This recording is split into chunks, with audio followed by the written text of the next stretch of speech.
ได้ยินเสียงทีมงานเด้อทีมงานที่ว่า2 คนเนาะ2 คนแยกกันไปพ้นได้ยินเสียงปืนอากาศ2 บาทเนาะท้ายสบายดีเด้อเลาะป่าเช่นเก่าเช่นเดิมฤดูฝนแต่ว่าแดดดีเหลือเกินมื้อนี้ยันบ่เหลือแล้วมื้อแรงนี่ตามเป้าหมายที่ว่าเป็นนอนคืนนึงนะไปยิงออกมื้อแรงนี่กับมื้ออื่นเช้าเป็นอะไรโชคจิมานอะไรติดตามกันไปเนาะไปชอบเบิ่งต้นมักปังเนาะยามนี้เดือน7เนี่ยเจ็ดนี่ทุกหลายแล้วเห็นลายซ่องเพิ่นก็เอาลงแล้ว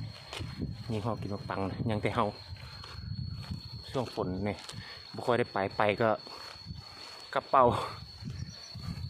สำหรับคลิปนี้เป็นอะไรเนาะไปลุ้นน้ำกัน4 คนนะไปน้ำกันนะ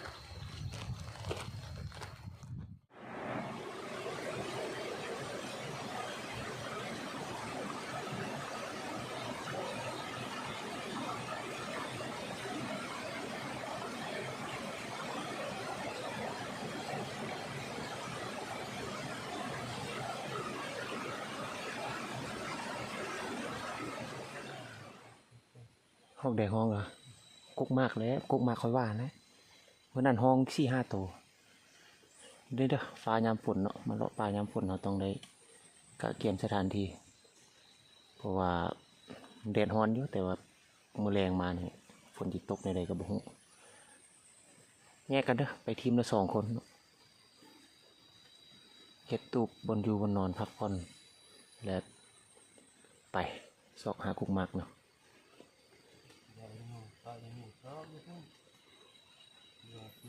ไปซอกลุ้นกุกมากกันเนาะขึ้นมาเจอต้นมะปังเลยนะเห็นห้อยกินอยู่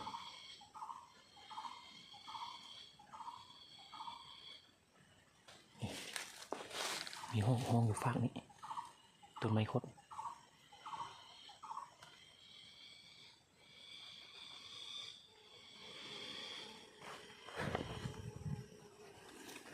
มีห้อยกินอยู่แต่ว่าบ่หลายปานใดห้อยหอกเนาะมักปังยังบ่ทันกินหลายเลยบ่ทันสุกคักครับ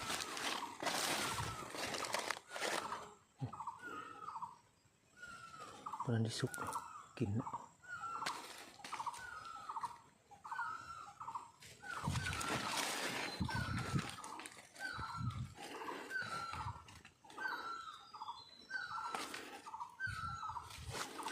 กินบ่หลายนะ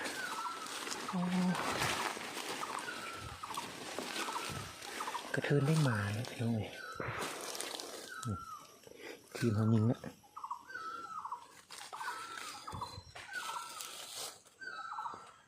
นี่ต้นนี้เนาะ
เรียบร้อย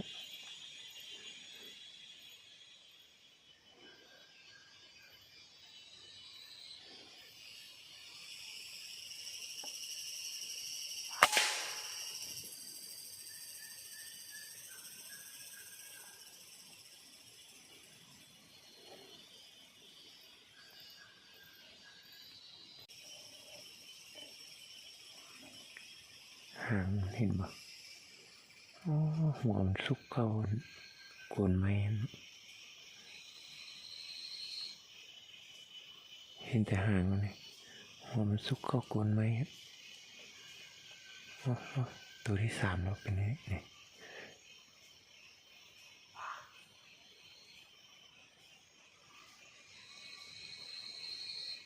โอ้โห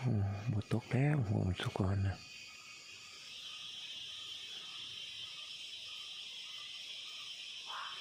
ยามันตกกับห้องบตกกับยาตาผมทำไม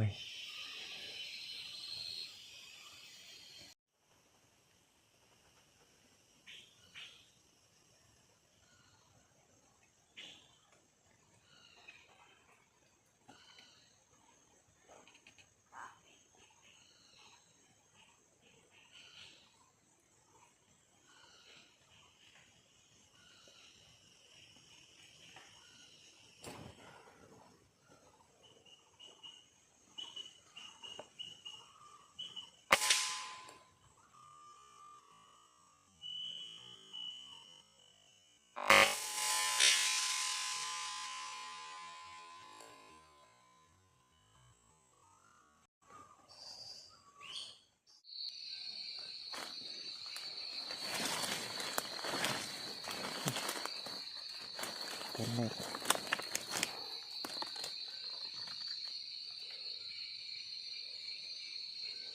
ไงอยู่ขอบดิก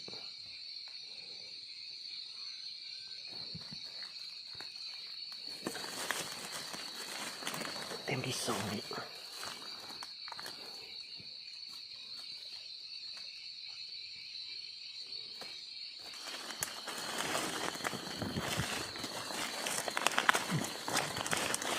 ลูกสนอกนี่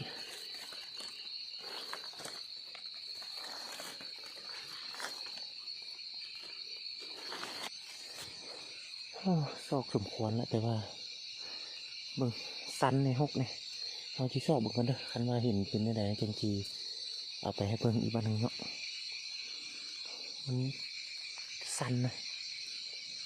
งูมันตกมันกิ้งลงหมดนี่เลยซอกห้องเห็นอีกสองตัวนกคอนโดกเนี่ยตัวห้องเขายังเสียบสามตัวเลยยิง7 บาทเนาะเพราะว่าตัวหนึ่งมันค้างอยู่โกนไม้ฮะ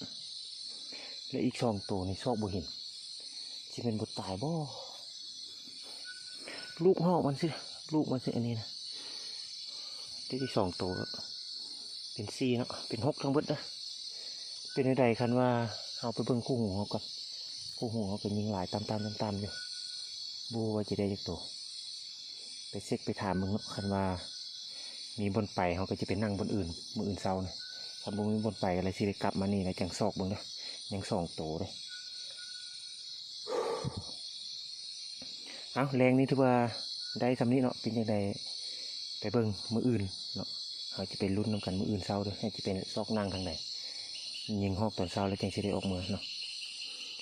ได้ยินเสียงทีมงานเด้อทีมงานที่ว่า2 คนเนาะ2 คนแยกกันไปพ้นได้ยินเสียงปืนอากาศ2 บาทเนาะยิงปืนหลวงนะ2 บาทแล้วบุ้งว่าจียิงตัวอีกอย่างบ่หากับไรเนาะที่ว่าปิดบ่บเนี่ยเลย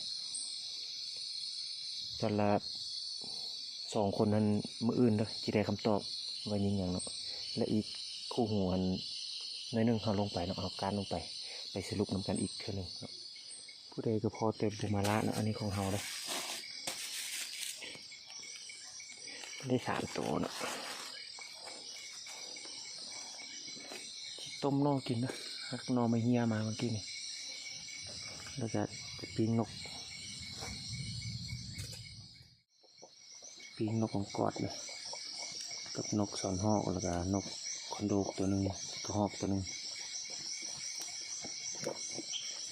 2 คนกินกับต้มนอมาเฮีย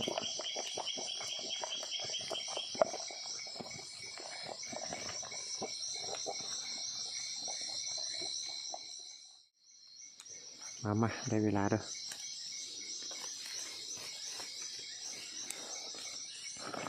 ต้มนอโอ้ตายครับก็ในสหรัฐมูมีกินได้หรือนี่ เดี๋ยวสลัดบุมีกินมีแต่ลาวนี่แหละกับอินเดียสูตรอบัง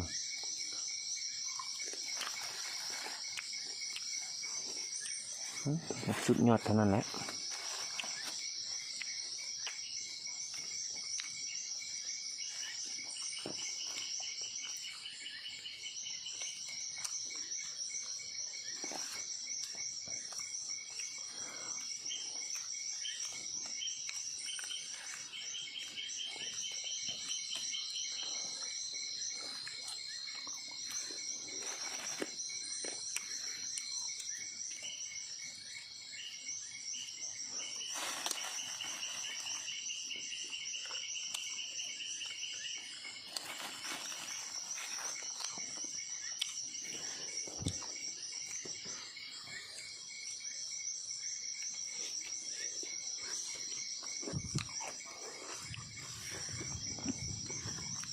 บุคมแซ่บทุกเลยต้มเมาบุคมนมอย่างเงี้ย